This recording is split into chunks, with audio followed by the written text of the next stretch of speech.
Coucou! Alors cette semaine, on va parler un petit peu du design du jardin, parce que ça fait tellement longtemps que je vous en ai parlé de cette vidéo que voilà, je peux enfin la faire parce qu'il a plu, donc c'est pour ça que j'ai un peu tardé.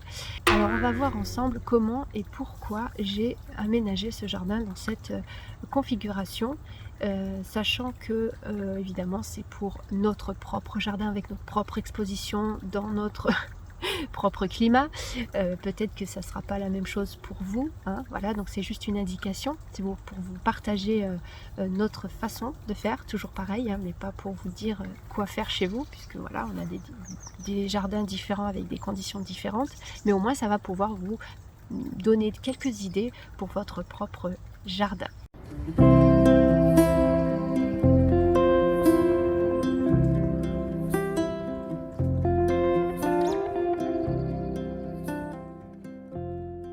Alors déjà, je vais vous présenter un petit peu le contexte dans lequel nous vivons. Alors nous sommes dans la Sarthe, au nord-ouest de la France, donc au nord de la Loire également.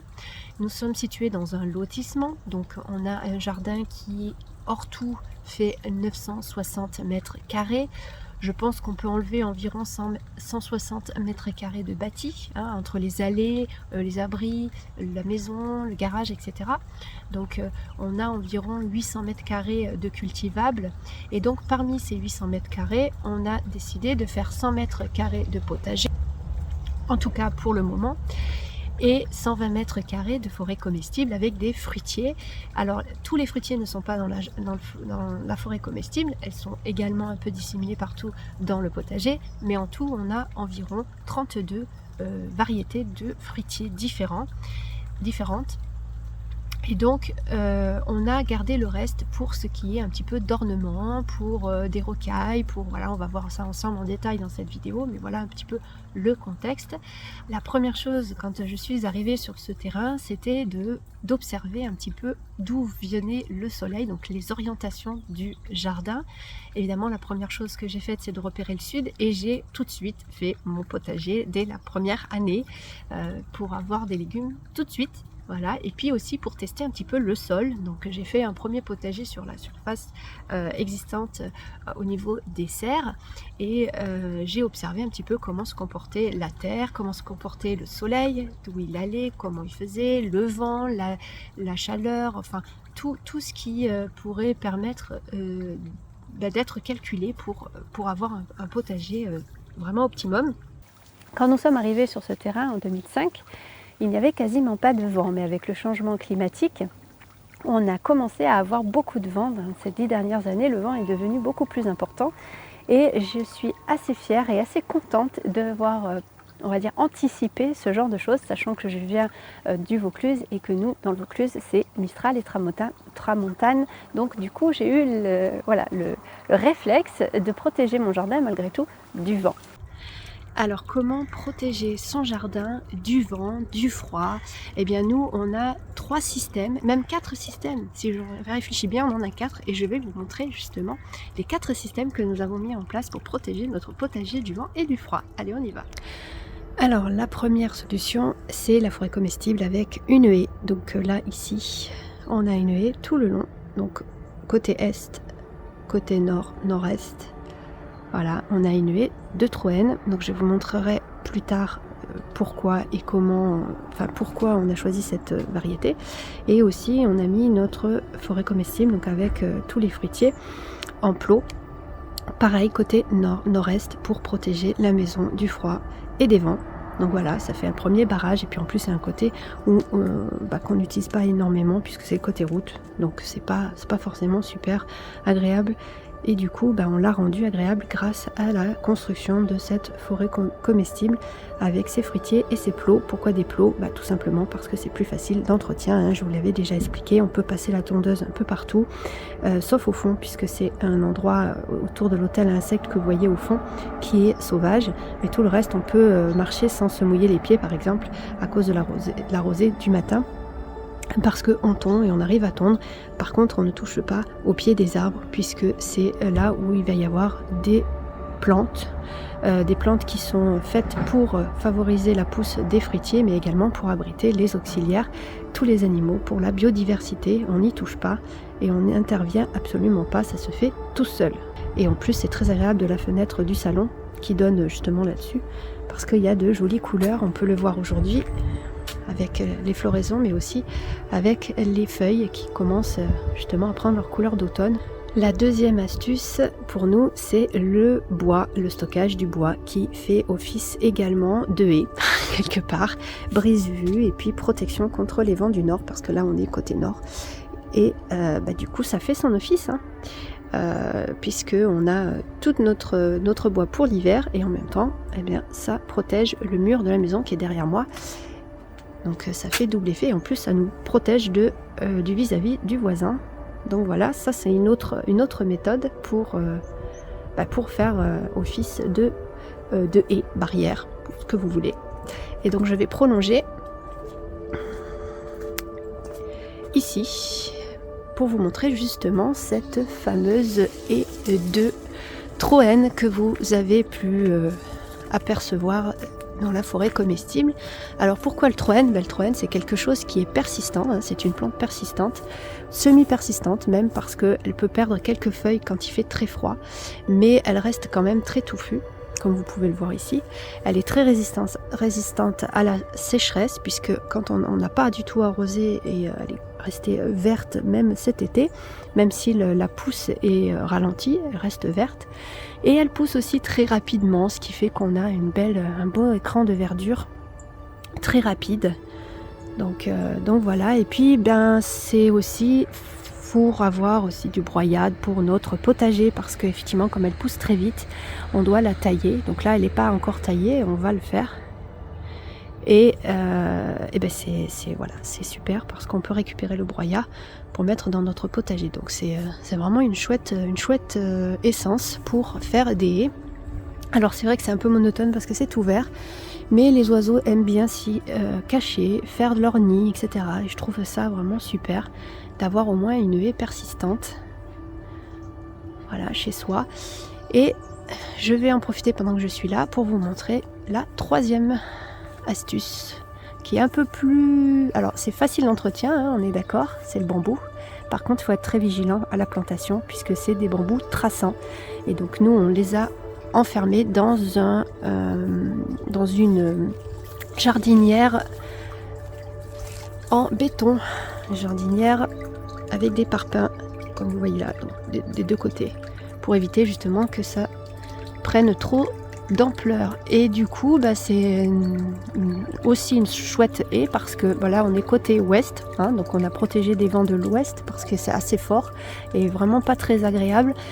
Et du coup, eh bien, grâce à cette haie, on a un jardin qui est vraiment protégé. En plus, ça nous fournit en tuteur, et comme je vous ai dit, il n'y a pas de taille, donc ça c'est l'idéal. Alors deuxième petit inconvénient, c'est que ça fait beaucoup de feuilles sèches au sol. Voilà, donc là on peut le voir aussi également dans le massif. Alors évidemment les feuilles sèches c'est carboné, donc il faut vraiment amender ici notre plate-bande en azote, parce que sinon il y a des fins d'azote. Maintenant je vais vous montrer le quatrième. Et voilà, donc la barricade en bois, très efficace pour le vent et le froid également, puisque c'est en bois. Par contre c'est pas très haut, alors nous on l'a mis ici parce que justement pour pas cacher le soleil que vous voyez certainement ici. Voilà, c'est pour ça qu'on a fait ça plutôt comme ça. Après vous avez aussi la possibilité de faire des haies de fruitiers comme ça, des palmettes. Donc là c'est les poiriers. Le problème c'est que en hiver ça va pas avoir beaucoup d'effet, ça sera plutôt pour protéger le potager l'été, mais l'hiver il n'y a plus de feuilles, donc c'est pour ça que c'est pas pour nous pas très efficace et qu'on n'utilise pas ce genre de choses, mais c'est possible si vous voulez avoir une haie comestible, mais généralement elles sont caduques. Donc voilà les possibilités, chez nous en tout cas. Et la deuxième petite chose aussi auquel on est confronté depuis ce changement climatique, hein, depuis ces 10 dernières années, eh bien, c'est le changement des températures. Avant, je me souviens, on est arrivé, il faisait du moins 10, moins 15, moins 16 degrés même. On a eu jusqu'à moins 16 avec de la neige chaque hiver.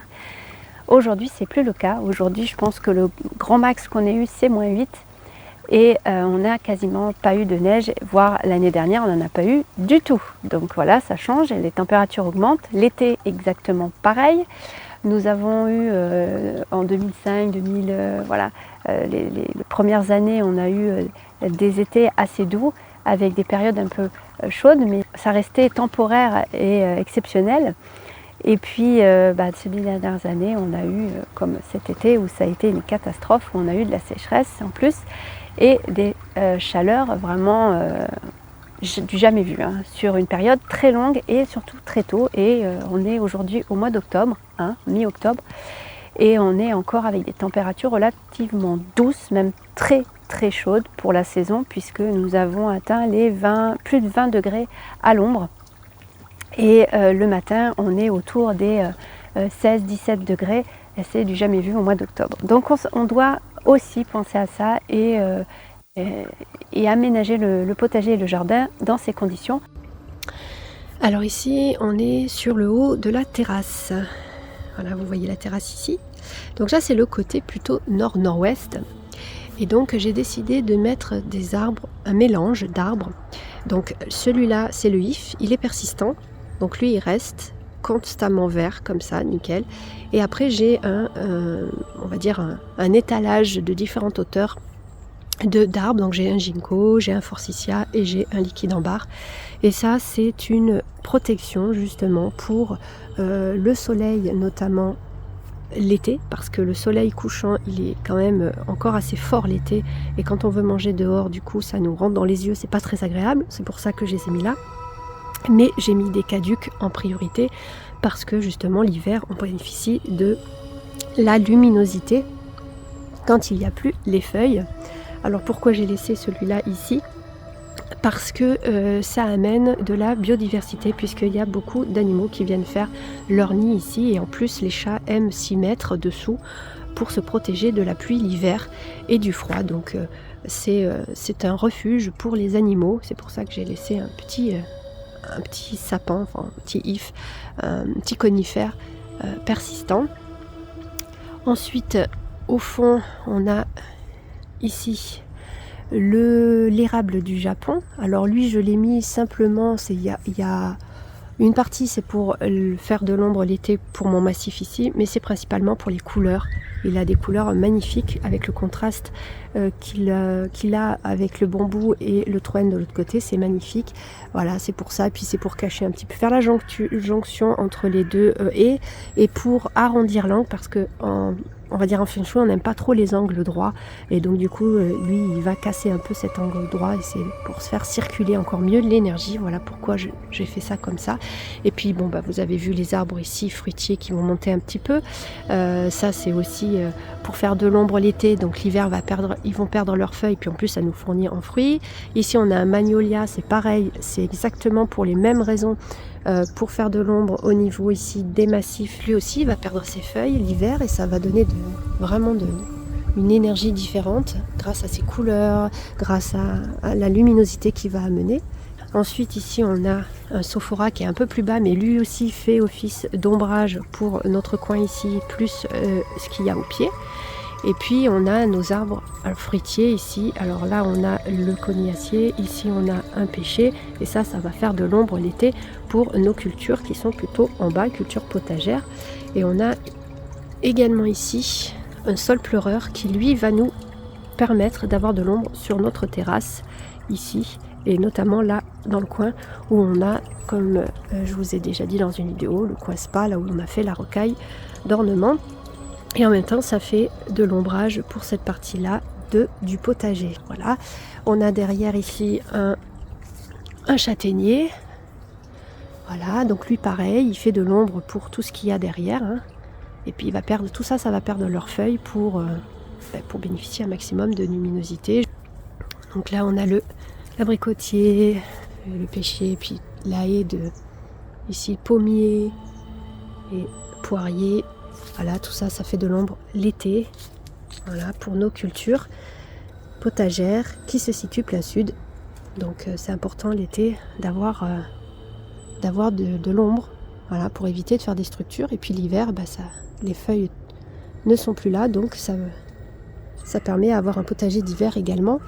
Et puis, comme on est au coin du potager, coin sud, et bien ici, vous pouvez voir le potager. Le reste, en tout cas, des planches potagères avec le système plutôt de couverture comme ça. Donc on a 2 systèmes parce que celle-là, l'hiver est quand même plus efficace que les branches, même s'il reste que des branches. Il y a quand même un peu, avec la barricade, il y a quand même un peu plus d'ombre l'hiver, donc on va essayer de faire un potager, mais je pense que ça sera plus efficace ici que là-bas. Donc le potager au sud, hein, comme je vous ai dit. Petite chose que j'aimerais aussi préciser, c'est que la serre côté sud comme ça, interdit. Hein. Ça c'est une erreur de débutant. Quand on est arrivé, on a fait ça comme ça, et c'est une grossière erreur parce que l'hiver, eh bien, ça fait de l'ombre justement. Il manque de luminosité au niveau de ces planches-là. Et c'est pas très astucieux. Donc bon, elle va partir puisque nous avons fini la serre qu'il y a de l'autre côté. Donc elle va partir et puis je vais pouvoir continuer mes planches jusqu'au bout. Et puis ça sera il y aura une bonne exposition. Alors justement, les serres. Alors là, je suis dans la petite serre polycarbonate. Donc pourquoi une serre est indispensable dans un jardin? Évidemment, c'est pour les semis. Et puis pour avoir des cultures plus précoces et plus tardives, surtout dans des régions comme les nôtres, si on n'a pas de serre, les récoltes sont un peu trop courtes. Donc là, on prolonge quelque part la saison des récoltes, on les avance et on les prolonge, puisqu'en début de saison, au printemps, on arrive à avoir des choses rapidement. Vu que la température est plus importante dans un endroit comme ceci qu'à l'extérieur. Donc voilà pourquoi on a une serre.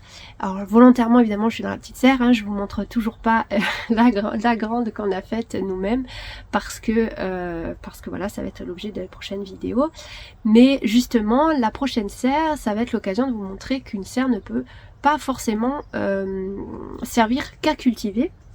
Et ça, c'est génial parce que la nouvelle serre que nous avons faite, elle est multifonction et ça, c'est génial.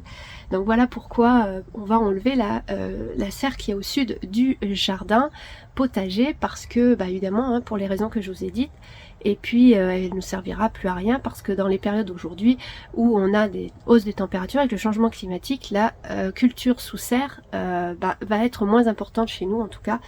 Et je vais vous montrer un autre coin du jardin qui est très important pour moi puisque je me soigne avec des plantes médicinales et aromatiques. Donc je vais vous montrer un petit peu l'arrangement qu'on a fait autour de la terrasse. Alors une terrasse dans un jardin, c'est génial parce qu'on peut manger dehors pratiquement toute l'année quand elle est bien exposée. Donc nous, elle est très bien exposée puisqu'elle est exposée sud-sud-ouest. Donc on a maximum de luminosité, de chaleur, de soleil et on mange quasiment du mois de mars jusqu'au mois de novembre dehors quand il y a des températures agréables et qu'il y a du soleil surtout.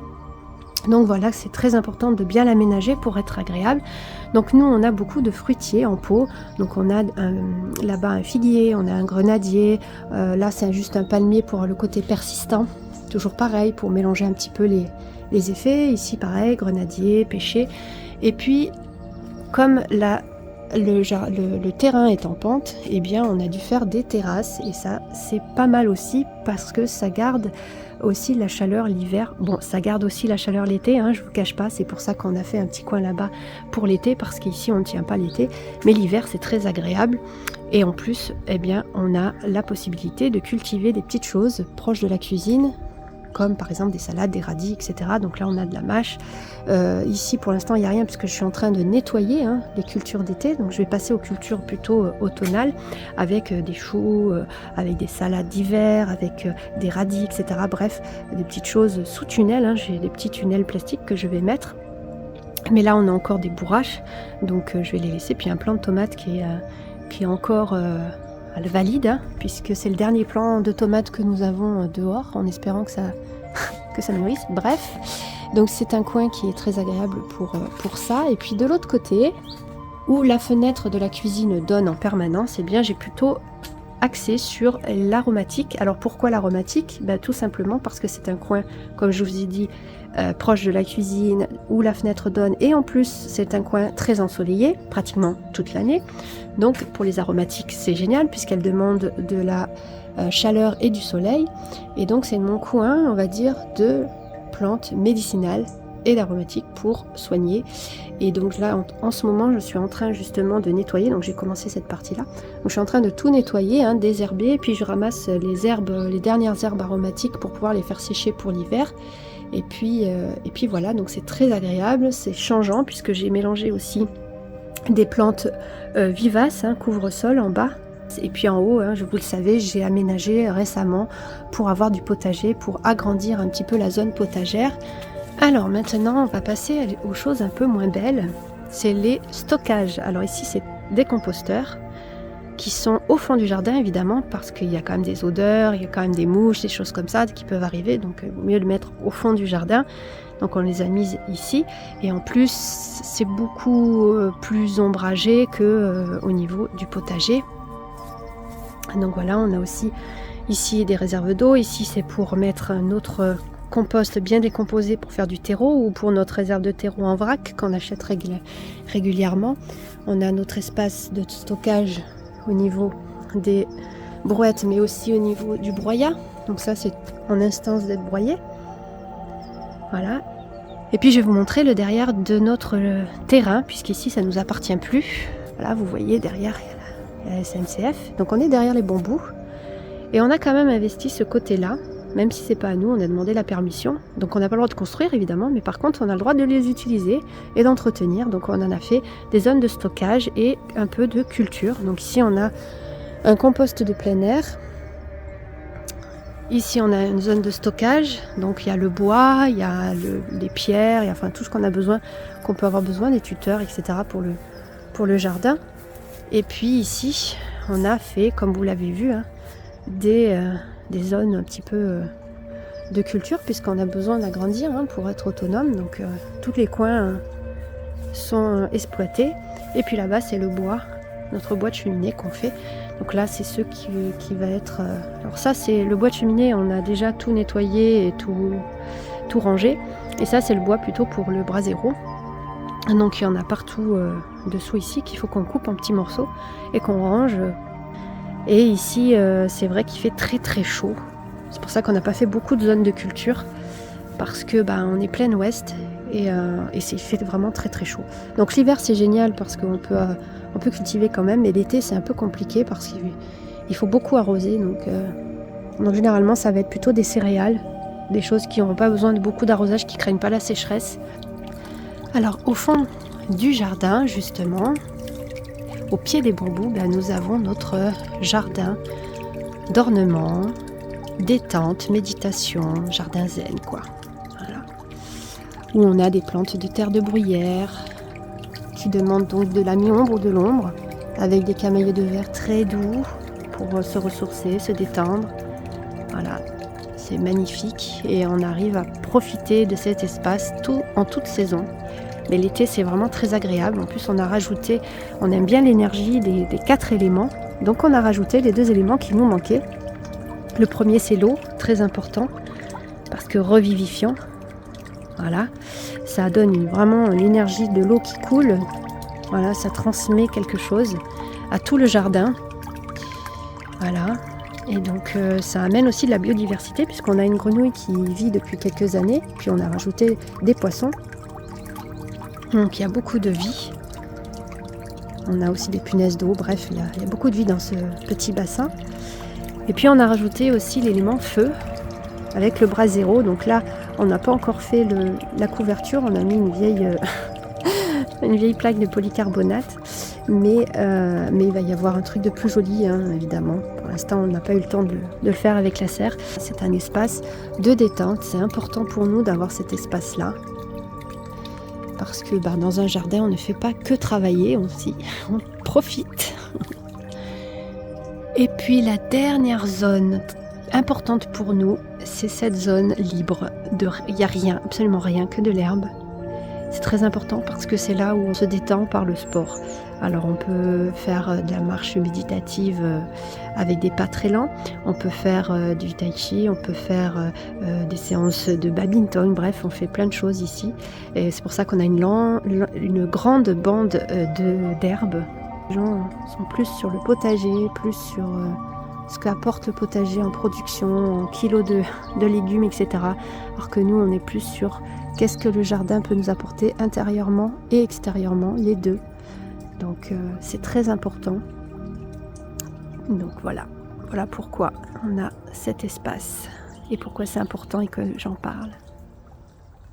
Voilà, la vidéo est terminée, j'espère que ça vous a plu. Si vous avez des questions sur justement le design, si j'ai oublié de dire quelque chose qui vous paraissait important, n'hésitez pas à me le mettre en commentaire, j'y répondrai avec plaisir. Et de toute façon, on va se retrouver très bientôt pour enfin les vidéos, car elles sont très attendues celles-ci, sur la transformation des abris en serre. Prenez soin de vous, bisous.